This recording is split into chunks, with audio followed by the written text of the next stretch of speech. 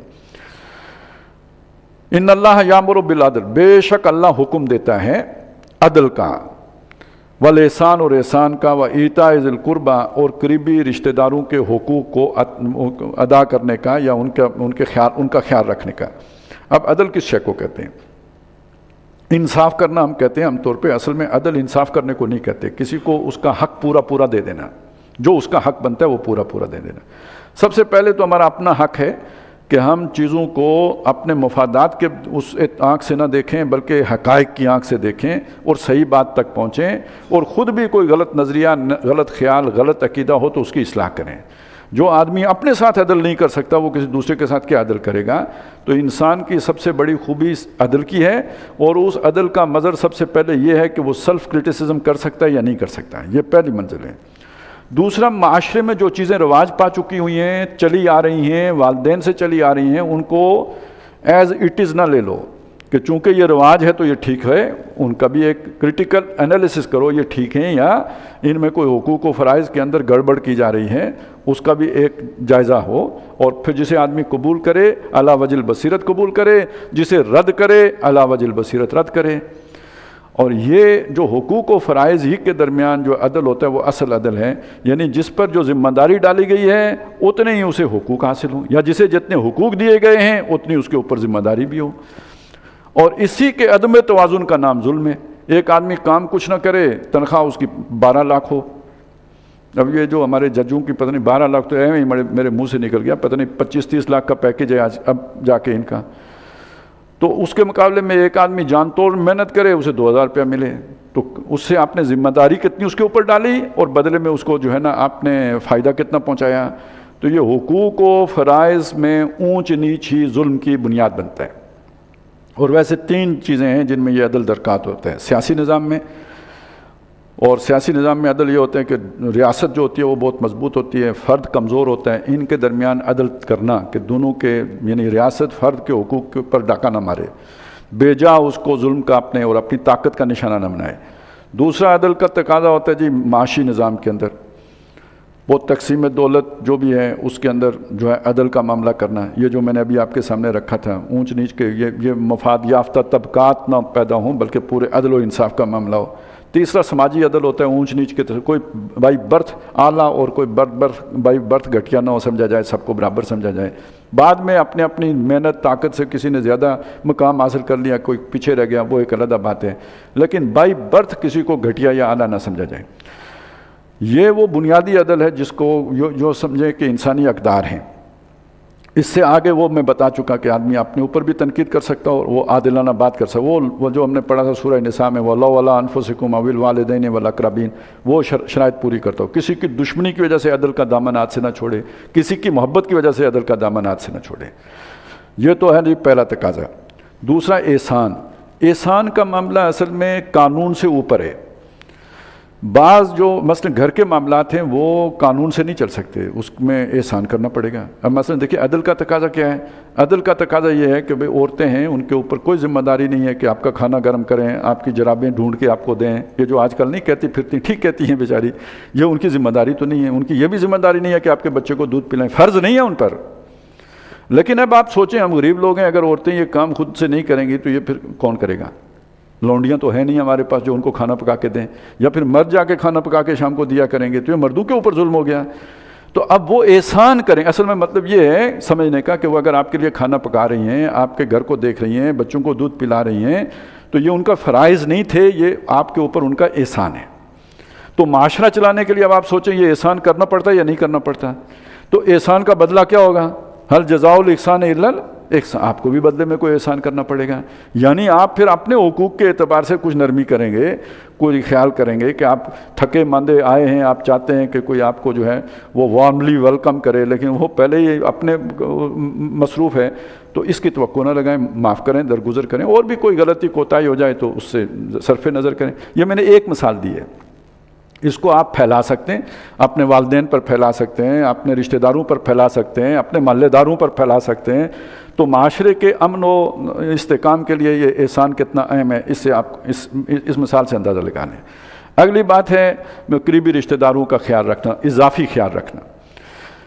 اب یہ بھی یوں سمجھے نا کہ یہ جو معاشرہ ہے، یہ آگے جا کے کھل جائے گا، سورہ بنی اسرائیل میں یہ سارا مضمون کھل جائے گا کہ جو محروم لوگ ہیں، جو پیچھے رہ گئے ہیں، انہیں اگر آپ ساتھ نہیں چلیں گے تو لے کے چلیں گے، ایک درجے میں ساتھ لے کے نہیں چلیں گے، تو یہ معاشرے میں ایک بڑی غلط تقسیم ہیوز اور ہیو ناٹس کی پیدا ہو جائے گی۔ یہ کل ایک طبقاتی کشمکش کو جنم دے گی۔ لہذا جو لوگ پیچھے رہ گئے ہیں ان کو ایک منیمم لیول پہ ساتھ لے کے چلنے کی ضرورت ہونی چاہیے معاشرے کے اندر۔ اس کا سب سے پہلا حقدار کون ہوگا جسے آپ نے ساتھ لے کے چلنا ہے؟ وہ 10 گاؤں دور جا کے آپ نے کوئی ویلفیئر کا کام کرنا ہے، یا جو آپ کا قریبی رشتہ دار ہے اس کا لحاظ کرنا ہے؟ تو یہ تین چیزوں کا اللہ تعالیٰ حکم دیتا ہے، احسان، ایتاء ذی القربہ، عدل، احسان اور ایتاء ذی القربہ، تین چیزوں سے روکتا ہے۔ وَيَنْهَىٰ عَنِ الْفَحْشَاءِ، برائی بے حیائی سے روکتا ہے۔ بے حیائی میں پہلے بھی آپ کو سورہ اعراف میں بھی بتایا تھا، یہ صرف عورتوں کے ساتھ مخصوص نہیں ہے، ہر جرم جو آپ کرتے ہیں تو وہ در حقیقت بے حیائی سے ہی وجود میں آتے ہیں۔ یعنی اللہ آپ کی آنکھ میں شرم ہی نہیں ہے کہ آپ نے اللہ کے سامنے پیش ہونا ہے، اور یہ آپ کیا کر رہے ہیں؟ اور یہ بے حیائی در حقیقت عدل کے مقابل آیا ہے۔ اور عجیب بات ہے، سورہ اعراف میں ہم نے پڑھا تھا کہ دیکھو اللہ تعالیٰ بے حیائی کا حکم نہیں کرتا، قل امر ربی بالقسط، کہیے کہ میرا رب انصاف کا حکم کرتا ہے۔ اور میں نے وہاں آپ کو بتایا تھا کہ اس بے حیائی کے نتیجے میں سب سے بڑا ظلم عورتوں کے ساتھ ہوتا ہے کہ ان کے حقوق تلف ہوتے ہیں۔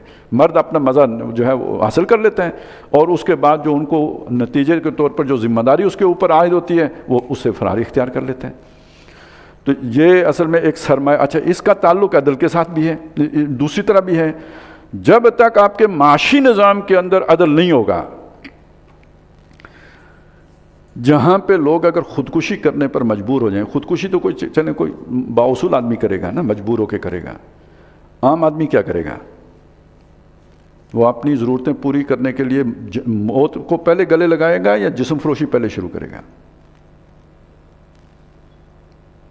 تو یہ ذہن میں رکھیں کہ اس بے حیائی کا اس عدل کے ساتھ کتنا گہرا ربط و تعلق ہے۔ آگے منکر آ گیا، وہ اس کی جگہ پہ آیا احسان کی جگہ پہ، تو گویا یہاں پہ منکر کے آپ معنی کیا کریں؟ عام برائیاں مراد ہوں گا، لیکن اصل بات کیا ہے؟ آپ اگر اپنے رحمی رشتوں کا خیال نہیں کر رہے تو یہ معاشرے کے اندر وہ توڑ پیدا کر رہے ہیں کہ جس کے نتیجے میں ڈویژن پیدا ہوگی، تخریب پیدا ہوگی، جس کے اندر معاشرے کا استحکام جو ہے وہ منقسم ہو جائے گا، وہ اس میں پھوٹ پیدا ہو جائے گی، اور اسی سے پھر بغاوت جنم لے گی۔ وہ جو جس کو یہاں پہ کہا گیا آخر میں، جو یعنی احسان کے رویے کو چھوڑنے کے نتیجے میں ایک نامعقول رویہ جنم لے گا، اور اس کے نتیجے میں پھر اس معاشرے کے اندر ایک بغاوت یعنی وہ طبقاتی کشمکش جنم لے لے گی۔ اس سے اللہ روکتا ہے، ان چیزوں سے روکتا ہے، اس کا حکم دیتا ہے۔ صرف حکم ہی دیتا ہے یا اس کے لیے کوئی پلان بھی دیتا ہے؟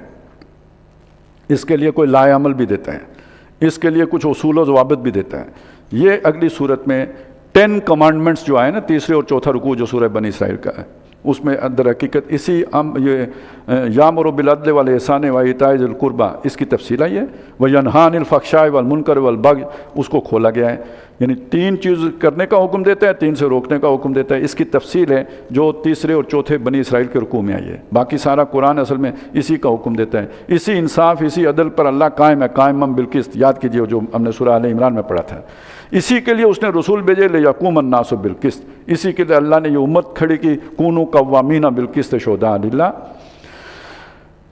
یعظکم لعلکم تذکرون، اللہ تعالیٰ تمہیں نصیحت کرتا ہے تاکہ تم یاد رکھو۔ وَأَوْفُوا بِعَہْدِ اللَّهِ إِذَا عَاهَدتُّمْ، اور جب اللہ کا سے عہد کر لو پھر اس کی ایفا کرو۔ یہ عہد ہے نا، اللہ یہ حکم دیتا ہے، تم نے کیا کرنا ہے؟ یہی کرنا ہے، تو یہ گویا اللہ کے ساتھ ایک معاہدے میں جڑ گئے ہو، تو اس عہد کو پورا کرو۔ وَإِيَّاكَ نَعْبُدُ وَإِيَّاكَ نَسْتَعِينُ، عہد ہے، اسے نبھاؤ، تو جب اللہ سے عہد کر لو اسے پورا کرو۔ ولا اچھا اب آپ دیکھیں وہ جو آیا تھا، فاسق کون ہے؟ الذین ینقضون عہد اللہ من بعد میثاقہ ویقطعون ما امر اللہ بہ ان یوصل ویفسدون فی الارض، یہ کنیکٹڈ ہیں ساری چیزیں۔ ولا تنقضوا الایمان، اور اپنے وعدے کو، اپنی قسموں کو مت توڑو بعد توکیدہا، جب انہیں پختہ کر لو۔ وقد جعلتم اللہ علیکم کفیلا، جن کے اوپر تم نے اللہ کو ضامن بنا لیا ہو۔ ان اللہ یعلم ما تفعلون، بے شک جو تم کرتے ہو اللہ اسے جانتا ہے۔ یہ جو مقام ہے نا، اس کی تفہیم جو آگے آ رہا ہے اتنی آسان نہیں ہے، مشکل، یعنی اس کے یہ جو بھی انداز بیان ہے اس کا فہم حاصل کرنا ذرا تھوڑا مشکل ہے۔